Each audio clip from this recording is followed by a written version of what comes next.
Bonjour tout le monde et bienvenue sur ma chaîne YouTube. Dans cette vidéo-là, nous allons démontrer la formule du binôme de Newton. La formule du binôme de Newton est la suivante.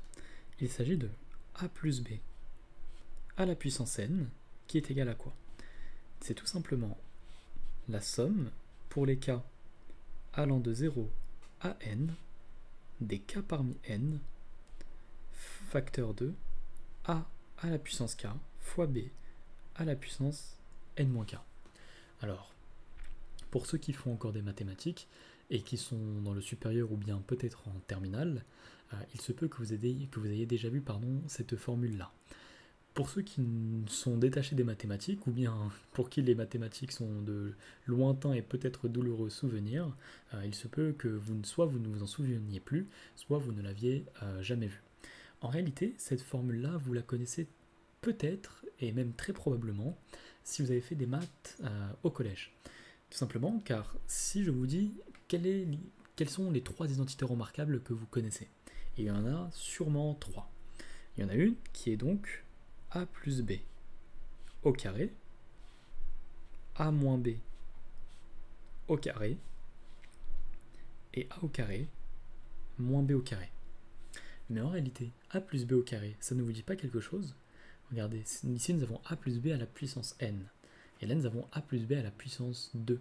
En réalité, nous pouvons avoir cette formule-là de l'identité remarquable, justement, elle peut se démontrer également grâce à la formule du binôme de Newton, enfin. La formule du binôme de Newton est un cas beaucoup plus général, qui fonctionne pour n'importe quelle puissance, et c'est ça qui est merveilleux. C'est la raison pour laquelle nous allons tenter de faire la démonstration dans cette vidéo. Alors, juste pour un petit souvenir, pour ceux qui se poseraient la question, a plus b au carré, ça vaut donc a au carré plus 2 fois a fois b plus b au carré. Et a moins b au carré, ça vaut a au carré moins 2 fois a fois b plus b au carré. Et a au carré moins b au carré, ça se factorise ainsi. C'est a moins b facteur de a plus b. Très bien. Alors, dans cette formule-là, il y a peut-être des choses que vous ne comprenez pas. Si vous ne le comprenez pas, nous allons faire un petit rappel. Pour ceux qui connaissent déjà le symbole de la somme, ou qui savent déjà quelles sont justement les combinaisons, les nombres combinatoires, donc k parmi n, je vais vous mettre un timer et vous pourrez aller directement au début de la démonstration. Pour les personnes qui ne connaissent pas encore ces outils-là, nous allons essayer de les expliquer brièvement. Par exemple, nous allons commencer par le symbole de la somme. Il est noté sigma. Sigma, c'est une lettre grecque, et ici c'est simplement pour représenter la somme. Quand nous disons la somme qui va de 1, par exemple, à 10, et à l'intérieur nous avons les k, d'accord? Ça veut dire quoi? En réalité, ça veut dire que nous allons faire la somme des entiers qui vont de 1 à 10. Ici, ça donnerait quoi? Ça donnerait 1, plus 2, plus 3, plus 4, plus 5, plus 6, plus 7, plus 8, plus 9 et plus 10. Par exemple, on peut faire quelque chose d'autre. On peut faire cette fois-ci la somme qui vont de 1 à 5, donc pour les cas allant de 1 à 5, des k au carré. Qu'est-ce que ça vaut? Ça vaudra donc 1 au carré, plus 2 au carré, plus 3 au carré, plus 4 au carré, plus 5 au carré. C'est seulement ceci. Nous avons un indice en bas et un indice en haut. L'indice du bas dit à partir de quoi nous allons commencer notre somme. Et l'indice du haut, donc au-dessus de notre symbole, dit où nous allons nous arrêter. Par exemple, on n'est pas obligé de commencer à l'indice k est égal à 1. Il est possible de commencer à l'indice k est égal à 10 si nous voulons. Cependant, attention. Si le départ et le nombre de départ est plus élevé que le nombre d'arrivées, par exemple la somme pour les cas allant de 10 à 5 des cas, ici ça ne sera pas défini. En tout cas, ça donnera l'ensemble vide. Ça donnera le vide. Mais là, c'est plus complexe, on va rester sur quelque chose de plus simple, de plus logique, mais nous ne sommes pas obligés de commencer à 1. Par exemple, on peut très bien faire la somme alors la somme qui va de k allant de 3 à 5 des cosinus de k fois x. Ça donnerait quoi? Ça donnerait donc cosinus de 3x, on commence avec k qui commence à 3, plus cosinus de 4x, plus cosinus de 5x. Voici pour le symbole de la somme. Maintenant, nous allons tenter de voir ce qu'est les nombres combinatoires. Donc ici, nous avons k parmi n qui est noté ainsi. Il y a également une ancienne notation qui se note avec un c, et cette fois-ci, c'est le k qui est en haut et le n qui est en bas. Bon, titre personnel, je préfère la notation de gauche. Elle est un petit peu plus intuitive, je trouve, mais après, c'est vraiment propre à chacun. C'est tout simplement ce qu'on appelle un nombre combinatoire. Et ce nombre combinatoire va compter combien de combinaisons possibles de k éléments nous pouvons former dans un ensemble de n éléments. Alors là, peut-être que vous n'avez pas bien compris. Prenons un petit exemple. Imaginons que nous ayons un groupe de 3 lettres. On désire avoir un groupe de 3 lettres. Et alors, ici, on va dire l'ensemble total des lettres que nous avons, ce sera A, B, C et D. Très bien. Si on décide de prendre 3 lettres, parmi ces 4 lettres, combien de groupes de 3 lettres pouvons-nous former? Bien entendu, ici, on ne se souciera pas de l'ordre. C'est-à-dire que ABC, ce serait la même chose que CAB, ou bien que BAC, ou bien que BCA. Donc ici, on ne va pas se soucier de l'ordre. Tout simplement, on va essayer de voir combien de groupes on peut faire, de 3 lettres. Si nous avons, par exemple, le premier groupe, ce serait ABC, qui est un groupe de 3 lettres. L'ordre ne compte pas, encore une fois, dans les nombres combinatoires ici, dans les combinaisons, on ne va pas retenir l'ordre. Qu'avons-nous d'autre? On pourrait avoir, écoutez, ici on a fait quoi? On a fait donc A, B, C, et là on pourrait donc faire peut-être A, C, D, par exemple. Alors attendez, on va faire quelque chose de plus cohérent, comme ça, hop. Donc là nous avons fait A, B, C, maintenant on peut faire A, C, D, par exemple. Donc là nous aurons A, C, D. Est-ce qu'on peut faire encore un autre groupe qui contient des A? Ici, visiblement, oui, on pourrait encore, en effet, on va se prendre une autre couleur. Qu'est-ce que nous pouvons faire d'autre? On peut faire A, B, D, par exemple. Donc là, nous aurons A, B, D. Alors, je vais le mettre peut-être sur le côté. Et enfin, est-ce qu'on peut faire quelque chose d'autre avec le A? Non, on ne peut plus rien faire d'autre avec le A. Cependant, on peut peut-être faire quelque chose d'autre avec le B. On pourrait peut-être se faire le BCD. Donc, alors là, nous aurons B, C, D. Donc le groupe BCD. Est-ce qu'on peut faire quelque chose d'autre? On pourrait se dire BCA, mais BCA c'est déjà compris dans ABC. C'est la même chose, sauf que c'est un ordre différent, donc ça ne compte pas. On aura quand même le paquet avec les mêmes lettres, en réalité, dedans. Peut-être BDA, mais en réalité on l'a déjà dans ABD. Donc encore une fois, là on a fait, ça reviendra à la même chose. Ce sera la même chose pour la lettre C, vous pourrez essayer. Regardez, nous aurons par exemple le CAD, on l'a dans le groupe ACD, CBD, je ne vous invite pas à consommer de la drogue, mais on l'a dans le BCD, ou encore le CDB, CDA, peu importe, ça reviendra à la même chose, et idem pour le D. En réalité, on ne pourra pas faire plus de groupes de 3 lettres avec nos 4 lettres, si bien entendu, on ne se soucie pas ici de l'ordre. Donc encore une fois, ABC, ce sera la même chose que CBA, ce sera identique ici. Et bien en réalité, on peut calculer ceci grâce à nos nombres combinatoires, donc grâce à nos combinaisons. En réalité, ça permet de faire quoi le nombre combinatoire?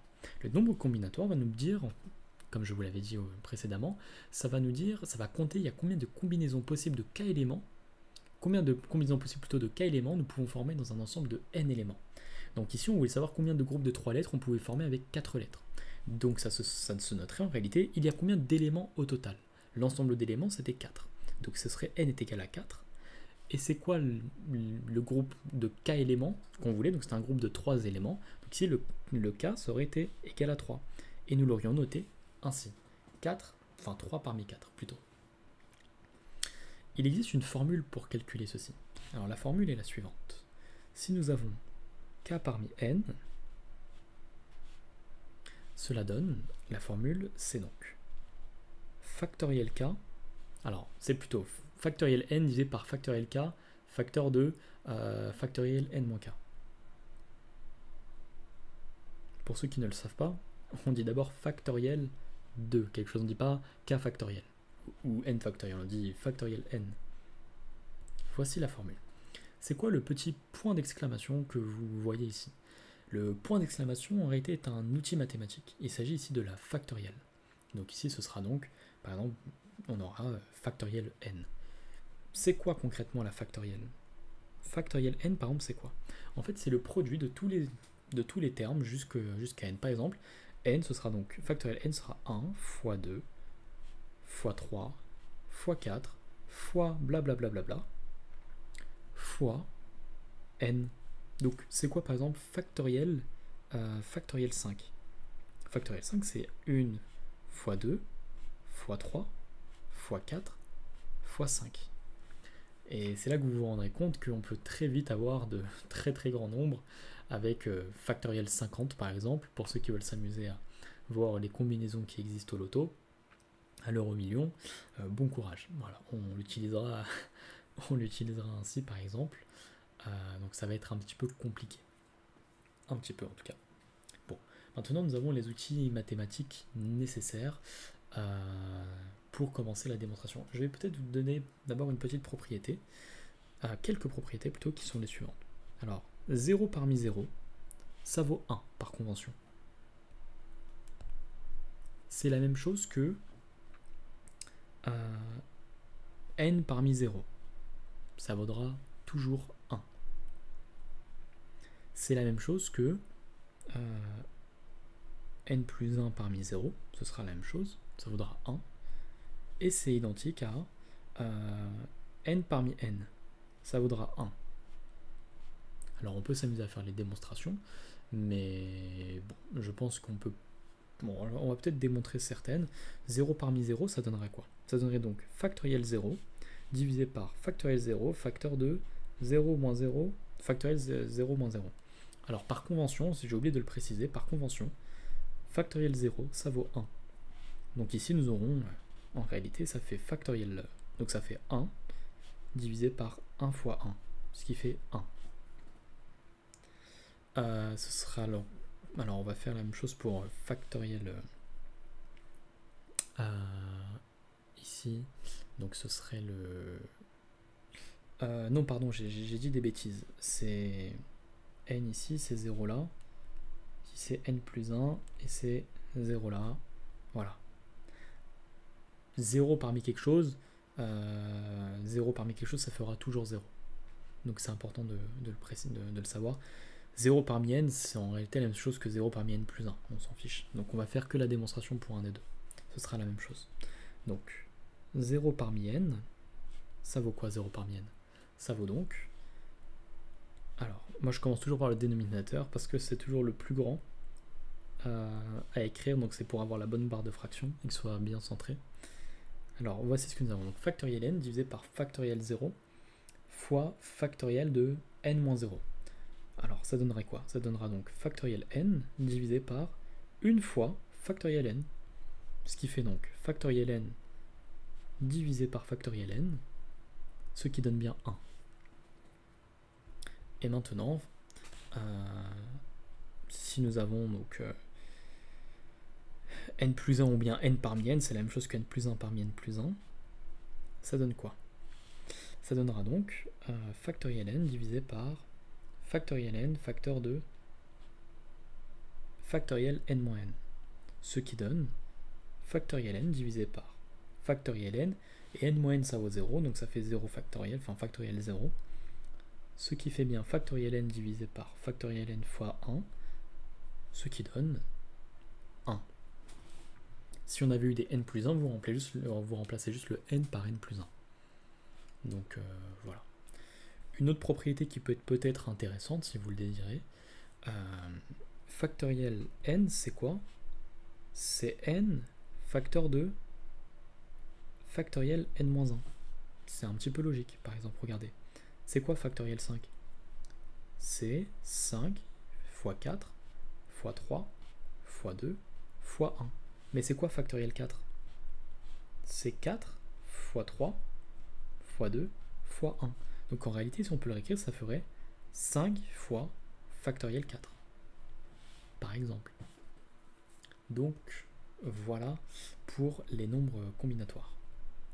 Alors, nous allons passer à l'autre page et nous allons ici commencer la démonstration. Donc, ici on va faire la preuve par récurrence. Pour ceux qui se poseraient la question, on peut démontrer le binôme de Newton autrement, par une méthode beaucoup plus complexe, beaucoup plus combinée, un petit peu plus, non, je vais dire beaucoup plus complexe, ce sera, voilà. Mais c'est possible de le faire par une autre méthode, et elle est vraiment pas évidente. Alors, soit Pn, la propriété au rang n,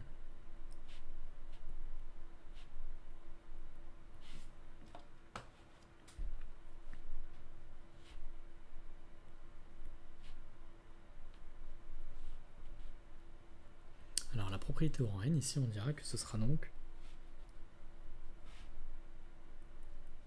la somme pour les k allant de 0 à n, dk parmi n, fois a puissance k fois b puissance n-k, qui est égal à quoi? À a plus b puissance n.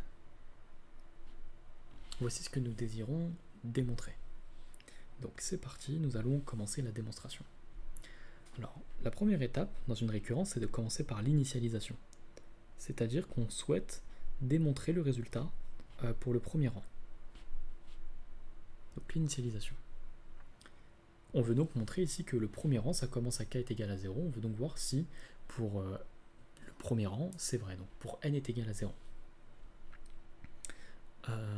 Donc, montrons que P0 est vrai. C'est ce qu'on appelle le cas de base.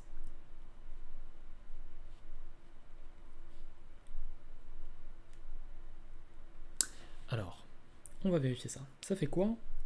A plus B à la puissance 0. Alors, quelque chose à la puissance 0, ça vaudra toujours 1. Donc ici, ça fait 1. Et maintenant, si on utilise la formule, qu'est-ce que ça nous donne? Ça nous donne donc la somme pour les k allant de 0 à 0. Donc, des 0 parmi 0.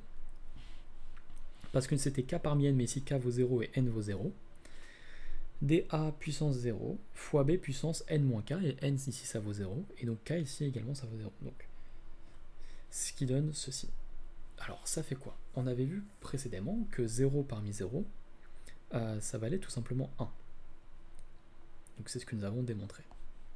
Donc ça nous fera 1 fois a puissance 0, quelque chose à la puissance 0, ça vaut 1. Donc ça fait 1 fois 1, et b à la puissance 0 moins 0, c'est b puissance 0, ce qui donne bien également 1. Donc finalement, ça fait 1 fois 1 fois 1, ce qui donne 1. Par conséquent, les deux résultats sont identiques, donc la propriété est vraie au premier rang. Donc, P0 est vrai.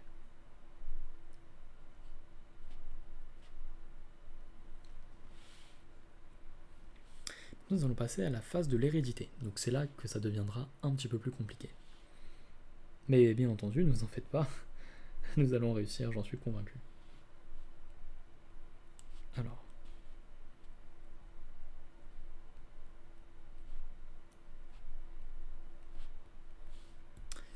nous allons supposer, supposons qu'il existe un entier naturel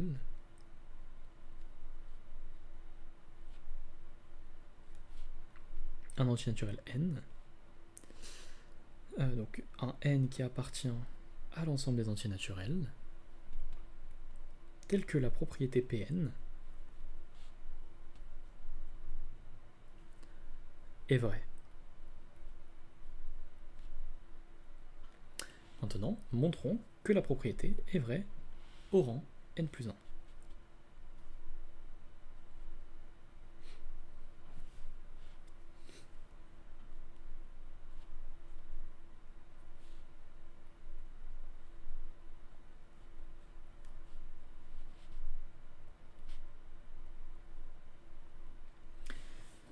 C'est quoi la propriété au rang n plus 1? En réalité, on voudrait démontrer ce qu'on souhaiterait démontrer, c'est que a plus b à la puissance n plus 1, c'est tout simplement la somme, pour les k allant de 0 à n plus 1, cette fois-ci, des k parmi non plus n, mais n plus 1, fois a à la puissance k, fois b à la puissance n plus 1 moins k. Alors je vais le mettre entre parenthèses. On veut démontrer que ça, bien entendu, c'est égal à a plus b à la puissance n plus 1.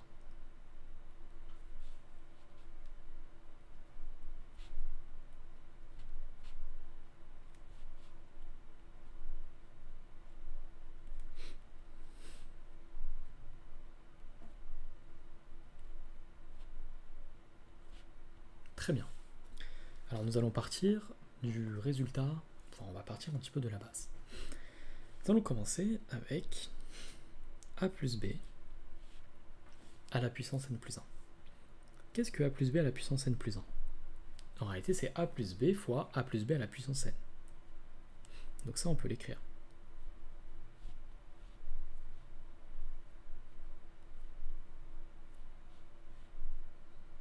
Mais c'est quoi a plus b à la puissance n? On a supposé que la propriété elle était vraie au rang n. Supposons qu'il existe un antinaturel n tel que la propriété Pn est vraie. Donc on suppose ici que la propriété Pn elle est vraie. C'est le but de la récurrence. On montre qu'elle est vraie au rang n et on suppose qu'elle est vraie au rang n et ensuite on veut montrer qu'elle est vraie au rang suivant, donc le rang n plus 1. Donc ici on a supposé qu'elle était vraie. Puisqu'on a supposé qu'elle était vraie, on peut donc l'utiliser en réalité. Donc c'est quoi ici? Ça fait donc a plus b facteur 2, et bien ici, on peut utiliser la somme en réalité. C'est quoi a plus b puissance n? A plus b puissance n, puisqu'on a supposé que c'était vrai, c'est également la somme pour les k allant de 0 à n, des k parmi n, fois a puissance k fois b puissance n moins k. Ici, je vais marquer entre parenthèses, c'est notre hypothèse de récurrence.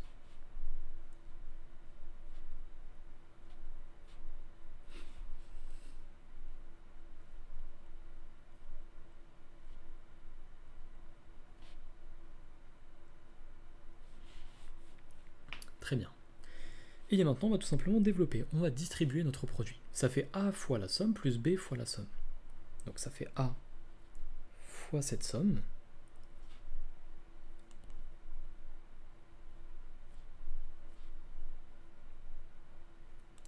Alors c'est vrai que c'est un petit peu difficile d'écrire là. J'ai peut-être écrit en trop gros le k ici. On va les faire plus petits. Fois a à la puissance k fois b puissance n moins k plus b fois cette somme également. Donc la somme qui va des 0 à n, toujours des k parmi n.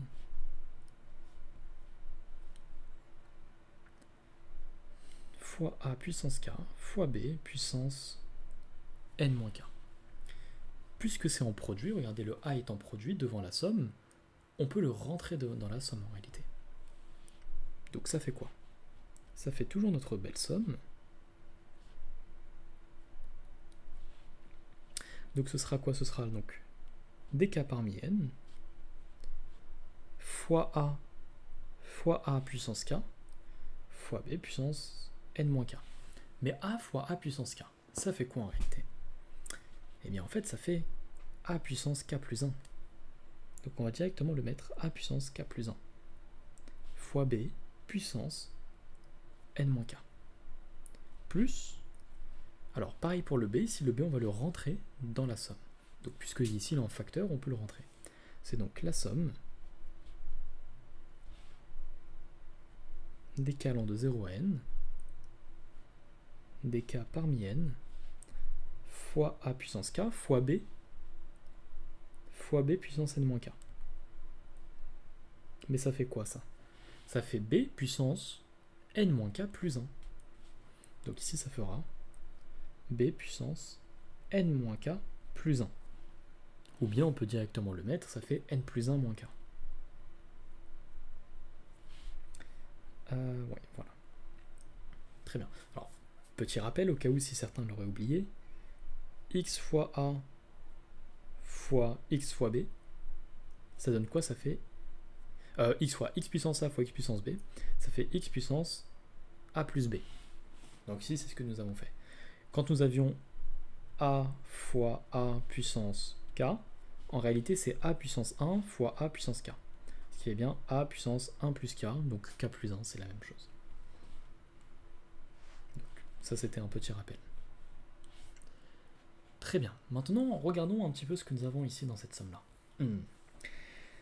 Ici, dans la somme de droite, c'est bien parce qu'on a du b puissance n plus 1 moins k.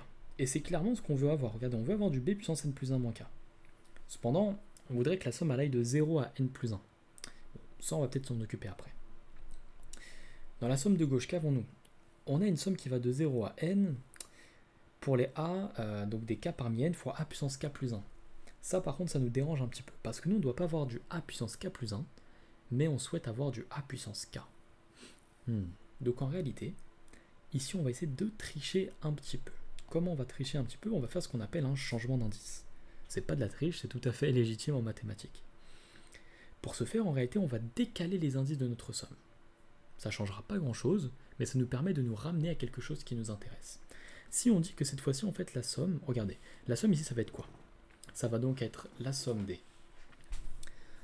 donc des k parmi n, donc fois a puissance k plus 1 fois b puissance n moins k. Ok. Mais si je dis que c'est la somme également qui va de k est égal à 1 à n plus 1, qu'est-ce que ça fait? Qu'est-ce que ça fait en réalité?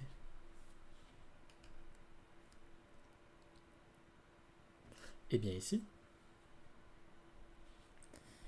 ça fera donc justement par le changement d'indice, ça nous fera donc, alors cette fois-ci k moins 1 en réalité. Alors juste que je vous dise pas de bêtises, oui, ça fera donc bien ça. Donc, alors ici, ça nous fera donc, on va mettre, en fait, bon, on verra ceci après, mais ici, en fait, ce sera donc les k-1 parmi n fois a puissance k cette fois-ci, si on fait un changement d'indice. K et fois b puissance n plus 1 moins k.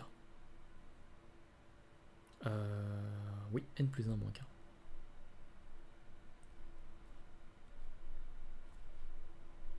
Plus, donc ici on gardera la même somme. Donc c'est la somme qui va de 0, donc pour k allant de 0 à n, pour les k allant de 0 à n,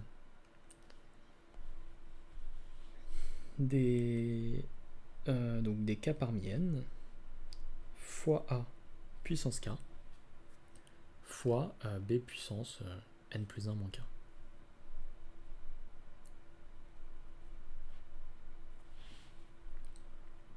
Alors, est-ce que, ici, quand on a fait un changement d'indice, en fait, on a reculé de 1 les k, pour bien comprendre en réalité, c'est quoi? Puisqu'on a dit on partait de k est égal à 1. On dit que ça fait k qui vaut justement 1. Nous, de base, on a les k parmi n. Donc, par exemple, ce sera 0 parmi n, ensuite on aura 1 parmi n, ensuite on aura 2 parmi n, etc., etc. Sauf que si on dit que k commence à 1, eh bien en réalité ça fait quoi? Si k commence à 1, bon, en réalité, si k commence à 1, ça fera 1 parmi n, ensuite on aura les 2 parmi n, puis les 3 parmi n, puis en réalité en fait on perd un terme. On perd le premier terme, le 0 parmi n. Donc c'est pour ça en fait que on dit, cette fois-ci, si on dit que k commence à 1, mais c'est k-1 parmi n. Ça fait quoi en réalité? K-1 parmi n. C'est donc, cette fois-ci, ce sera donc les Donc 1, ça fera donc k commence à 1, mais ça fait 1 moins 1. Donc ce qui fait en réalité, ce qui fait donc 0. Mais en réalité, on devrait dire que c'est les... il y a n plus 1 termes. Mais le n plus 1, en fait, c'est pas n plus 1 là-haut, c'est pour ça que je voulais essayer de l'expliquer. Ce ne sera pas n plus 1, mais bien n. Pourquoi? Parce que ça, c'est la valeur finale. La valeur finale de base, c'est n plus 1. Mais en réalité, à chaque fois, on retranche 1 à nos valeurs. Donc en fait, c'est n plus 1 moins 1, ce qui donne bien n. Donc c'est pour ça qu'on garde en réalité ici la bonne chose. Et donc là, on aura bien 0 parmi n, la valeur maximale. De base, k va de z, enfin donc k de base, s'il va de n, il commence à 1 et il va jusqu'à n plus 1. Mais puisqu'on ici on a mis que ça faisait k moins 1, donc ce sera n plus 1 moins 1, donc n parmi n. Donc c'est pour ça qu'à la fin ce sera, ça reste du k moins 1 parmi n. Donc voilà cette petite explication. C'est vrai que ça peut porter un petit peu à confusion, c'est pas évident au départ, mais je vous invite à le faire sur votre feuille et peut-être que ce sera beaucoup plus clair que quelqu'un qui l'explique. Donc bon. Bon, alors ici, hop, on va se remettre k est égal à 0. Ok, très bien. Bon, maintenant, on a ça. Le seul petit problème, en réalité, c'est qu'il existe une différence entre nos deux sommes. Il y en a une qui va de 1, alors ici, non, pardon, c'est pas 0, c'est 1. Il y en a une qui va de 1 à n plus 1, et il y en a une qui va de 0 à n. Donc bon, c'est pas évident. Ça nous dérange un petit peu. Il y a donc une différence d'un facteur initial et d'un facteur final entre les deux sommes. Et du coup, pour pallier ce souci, en fait, on va extraire la partie qui s'arrête trop tard et la partie qui commence trop tôt entre nos deux sommes. Donc ici, la partie qui s'arrête trop tard, c'est le cas pour k est égal à n plus 1. Et ici, c'est le cas pour k est égal à 0. Donc, en réalité, ça fera quoi? Ça fera donc le cas où on a du n plus 1. Donc, alors, ce sera quoi? Ce sera donc n plus 1 moins 1 parmi n, donc ça fait n parmi n,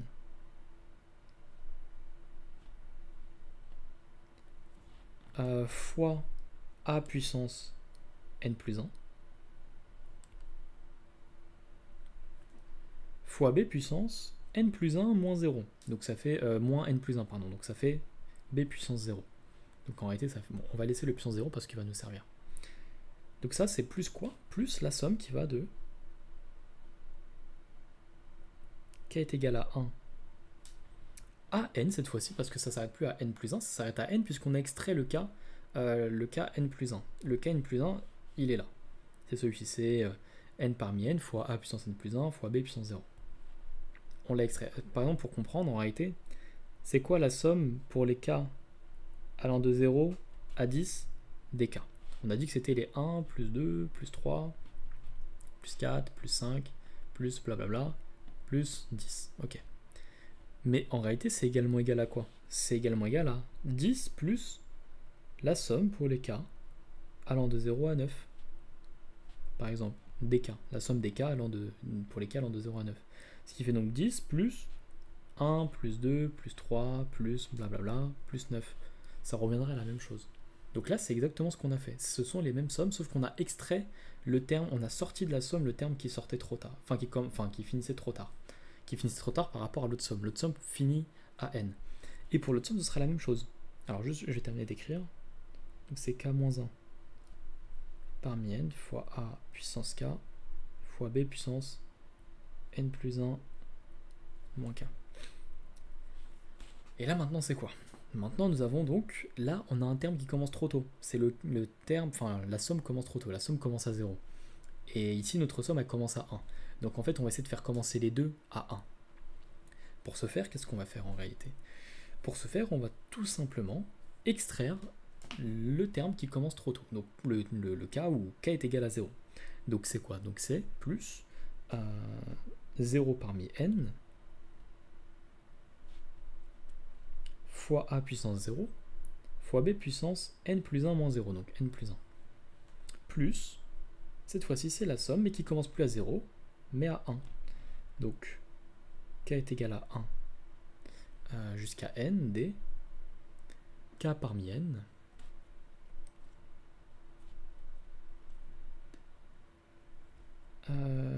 fois a puissance k fois b puissance n plus 1 moins k. Ok, bon. Ici, ce que l'on va faire, c'est qu'en fait, on va essayer de regrouper. Regardez, on a les mêmes sommes. On a la somme qui va de 1 à n, et ici également la somme qui va de 1 à n. Bah, c'est parfait en réalité. On va pouvoir mettre tout ça dans une grosse somme. Donc, on va mettre nos termes ici de côté. Donc, on avait quoi? On avait n parmi n fois a puissance n plus 1 fois b puissance 0 plus 0 parmi n fois a puissance 0 fois b puissance n plus 1 plus la somme qui va de k est égal à 1 à n des quoi. Alors c'est bien, regardez, on a un facteur commun, c'est a puissance k fois b puissance n plus 1 moins k. Il est en facteur commun dans les deux sommes. Enfin, ce sera un facteur commun. Bon, en réalité, si vous voulez, on peut se le réécrire, mais ça fait quoi?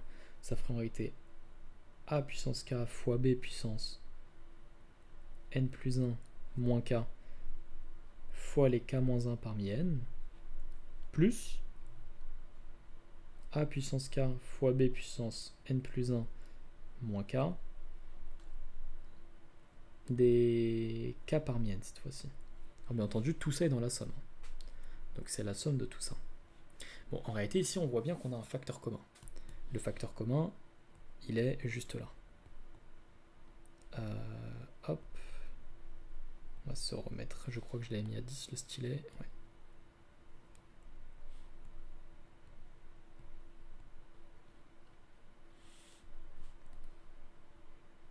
C'est un facteur commun. Donc en réalité, on va directement le mettre en facteur commun. Donc c'est a puissance k fois b puissance n plus 1 moins k, facteur 2. Hop, poum poum poum poum poum. Ce sera facteur de quoi cette fois-ci? Ce sera donc facteur 2. On va remettre tout ça en blanc. Facteur de quoi? Donc c'est k-1 parmi n plus k parmi n. Mais ça, c'est égal à quoi? K-1 parmi n plus k parmi n. Non, c'est pas évident à trouver en réalité au départ, mais c'est k parmi n plus 1. Pour ceux qui ne seraient pas convaincus, si vous voulez, on va se faire la démonstration rapidement. Alors, c'est quoi?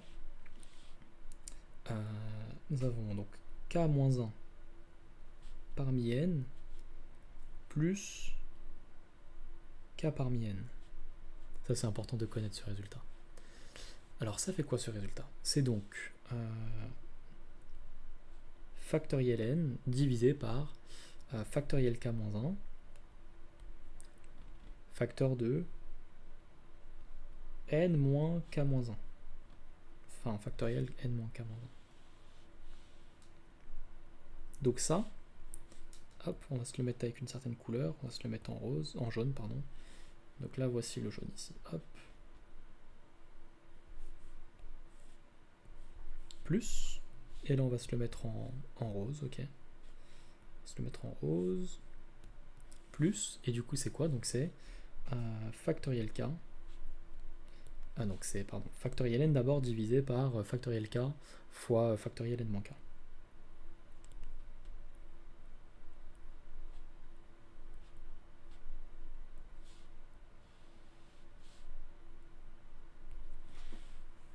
Ok, bon maintenant ça il faut calculer tout ça. C'est ça qui est un petit peu plus relou, mais bon on va se le faire. Donc on va réarranger un petit peu les termes. Donc ici ça fait quoi? On va simplifier.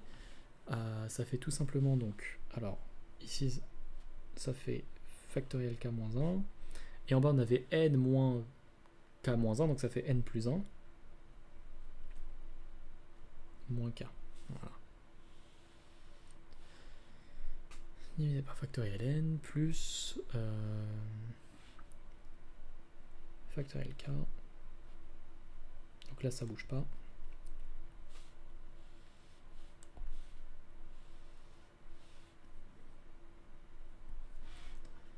Très bien. Ça ne bouge pas. Ok. Bon, maintenant en fait on va essayer de mettre tout ceci au même dénominateur. Alors on va essayer de réécrire quelque chose plutôt même. C'est quoi factoriel k? Factoriel k, comme je vous l'avais dit tout à l'heure, en réalité c'est comme factoriel n. Hein. c'est k fois factoriel n-k. Enfin, k-1, pardon. On l'avait mis là. Voilà. Factoriel n, c'est n fois factoriel n-1. Donc factoriel k, ici, on va le réécrire directement. Idem pour le n plus 1 moins factoriel k en réalité. Donc on va les faire tout de suite. Hop. N plus 1 factoriel n plus 1 moins k. En fait, c'est factoriel n plus 1 moins k. En réalité, c'est donc n plus 1 moins k fois n plus 1 moins k moins 1. Donc voilà, par exemple là si on met une petite parenthèse, voilà. C'est comme si on disait qu'en gros grand N est égal à n plus 1 moins k. Factoriel grand N, on a dit que ça aurait été quoi? Ça aurait donc été grand factoriel, non, grand N, pardon, fois factoriel grand N moins 1. Ça revient à la même chose. Donc c'est bien n plus 1 moins k fois n plus 1 moins k moins 1. Donc ce qui fait donc n moins k en réalité. Ça fait factoriel n moins k. Ok.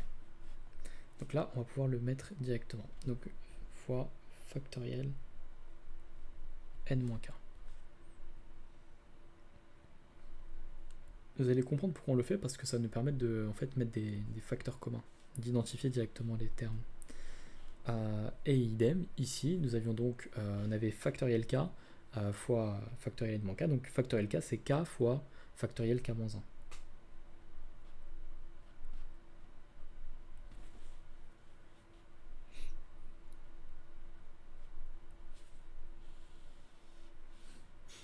Pourquoi est-ce qu'on fait ça?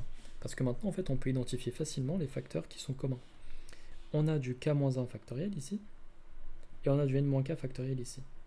Et là, on a du k-1 factoriel, on a factoriel k-1 plutôt, et factoriel n-k. Voilà. Donc en réalité, il n'y a plus qu'à multiplier les choses entre elles pour avoir tout mettre au même dénominateur. Ici, on va devoir multiplier par k. Et ici, on va devoir multiplier par n plus 1 moins k.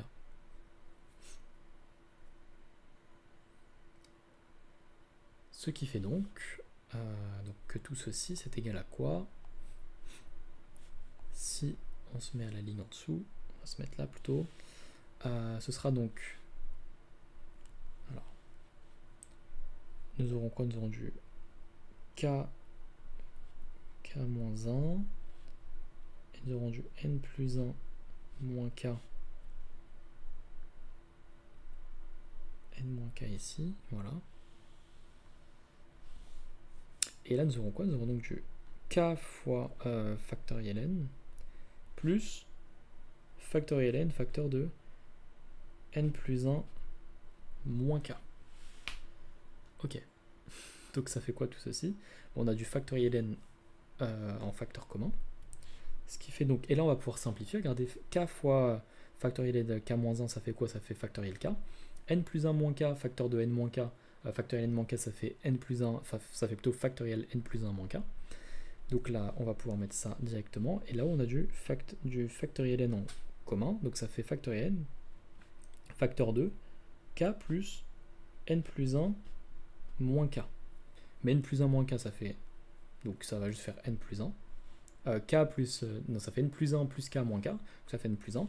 Ça fait factoriel n, facteur de n plus 1. Mais ça vous dit rien? Bon, en réalité, c'est n factoriel n plus 1 en réalité. C'est factoriel n plus 1. Pourquoi? Parce que factoriel n plus 1, c'est quoi? On a dit que c'était n plus 1 fois factoriel n plus 1 moins 1.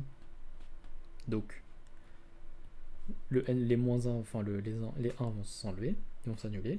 Donc ça fait en réalité n plus 1 fois factoriel n. Donc c'est pour ça. Donc là, voilà, j'ai abrégé directement. On a fait simplification. Et là, ça fait factoriel k fois factoriel n plus 1 moins k. Mais ça donne quoi?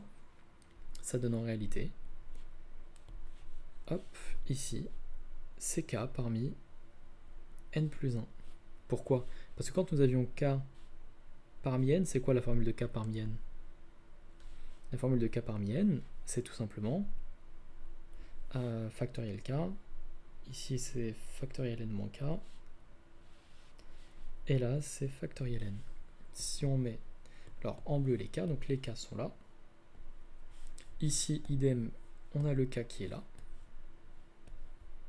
Et si on met en rose le n plus 1, et là le n il est là, et il est là. Voilà. Et là, c'est pareil, c'est là, et c'est là. Donc, ça donne bien k parmi n plus 1. Donc, k-1 parmi n plus k parmi n, ça donne k parmi n plus 1. Donc ça va nous permettre de simplifier pas mal de choses. Ok, très bien. Alors, on va revenir rapidement à nos moutons. On va récupérer tout ça. Non, hop. Copier.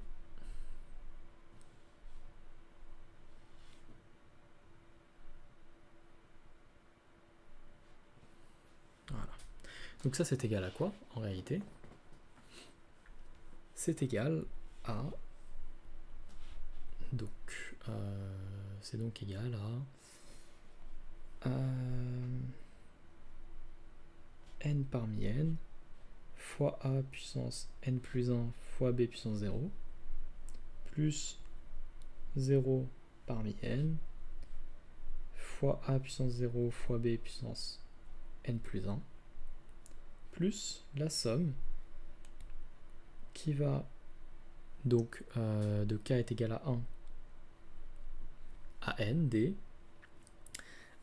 Alors c'était a puissance k fois b puissance n plus 1 moins k. Et ici ça vaut quoi ça? Bah, on vient de calculer, c'est k parmi n plus 1. Donc on va directement le mettre, c'est k parmi n plus 1 fois a puissance k fois b puissance n plus 1 moins k. C'est vachement cool parce qu'en réalité, on arrive à la formule qu'on avait, qu'on cherche. Regardez, qu'est-ce qu'on cherchait? Dans ce qu'on cherchait, on avait du k parmi n plus 1 fois a puissance k fois b puissance n plus 1 moins k. Et là, on a exactement la même chose. On a du k parmi n plus 1 fois a puissance k fois b puissance n plus 1 moins k. Sauf que là, la somme va de 1 à n. Et nous, on veut qu'elle aille de 0 à n plus 1. Mais attendez. Est-ce qu'on va pas encore tricher un petit peu? Comment on pourrait tricher? En utilisant ce qu'on a vu tout à l'heure, les petites propriétés que je vous avais données. N parmi n, en fait, ça vaut 1, on est d'accord. Mais du coup, n plus 1 parmi n plus 1, ça vaut quoi? Bah ça vaut 1 aussi, en fait. Ça vaut 1 aussi. Donc en fait, n parmi n, c'est égal à n plus 1 parmi n plus 1. Donc je peux très bien dire que c'est n plus 1 parmi n plus 1 fois a puissance n plus 1 fois b puissance 0. Et b puissance 0, en fait, c'est quoi? On peut très bien dire que c'est n plus 1 moins n plus 1 plus 0 parmi n. Mais 0 parmi n, on a vu que c'est en fait 0 parmi n, ça vaut 1, et 0 parmi n plus 1, ça vaut également 1. Donc c'est équivalent, c'est la même chose. Donc là, on va plus mettre 0 parmi n, mais 0 parmi n plus 1. Fois a puissance 0 fois b puissance n plus 1 moins 0, on va mettre ça comme ça. Plus notre somme pour les cas allant de 1 à n dk parmi n plus 1 fois a puissance k fois b puissance n plus 1 moins k. Ok, mais c'est quoi en réalité ça? Regardez. N plus 1 parmi n plus 1 fois a puissance n plus 1 fois b puissance n plus 1 moins n plus 1. Ça ressemble vachement à notre somme, sauf que ce serait la somme pour k est égal à n plus 1, en réalité. Parce que si on dit que k est égal à n plus 1, on a n plus 1 parmi n plus 1 fois a puissance n plus 1 fois b puissance n plus 1 moins n plus 1. Ah, ok. Donc en réalité, c'est quoi? C'est le n plus unième terme de cette somme-là. Donc on peut le rentrer dans la somme, et ce serait donc la somme allant de 1 à n plus 1. Mais ici, regardez ce que l'on a. On a ensuite 0 parmi n plus 1 fois a puissance 0 fois b puissance n plus 1 moins 0. Ça ressemble aussi vachement à notre somme avec k est égal à 0. Si on dit k est égal à 0, ça fait quoi? Ça fait 0 puissance n plus 1 fois a puissance 0 fois b puissance n plus 1 moins 0. Et bien en fait, en réalité, ces deux termes-là, ce sont les termes de la somme. Donc là, ça c'est le terme pour k est égal à 0.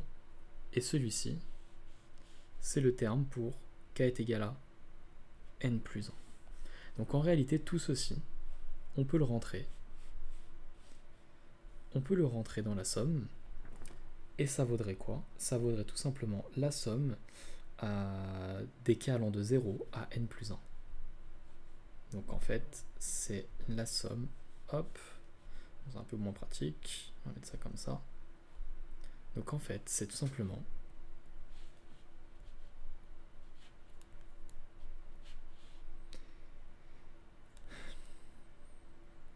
la somme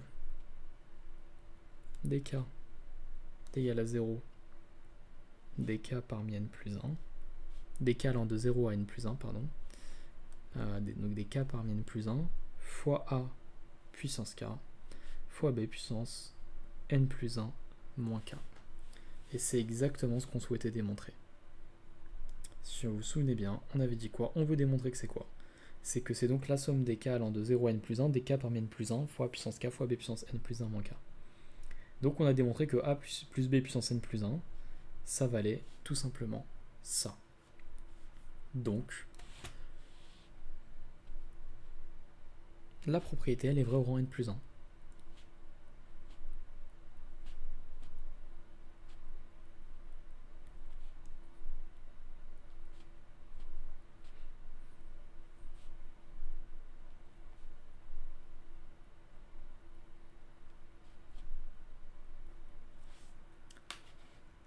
En conclusion, on a montré que la propriété, elle est vraie au premier rang et qu'elle est héréditaire.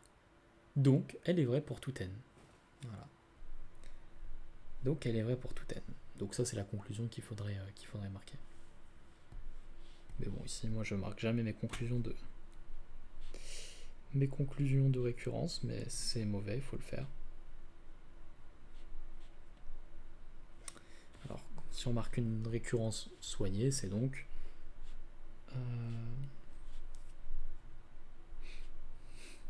on a montré que la propriété Pn est vraie au premier rang.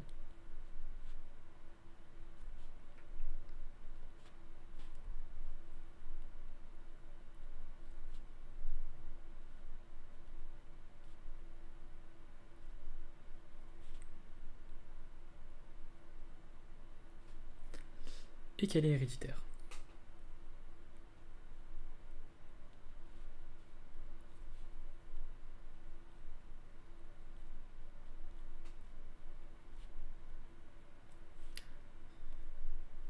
Donc, la propriété Pn est vraie pour tout. Elle est donc vraie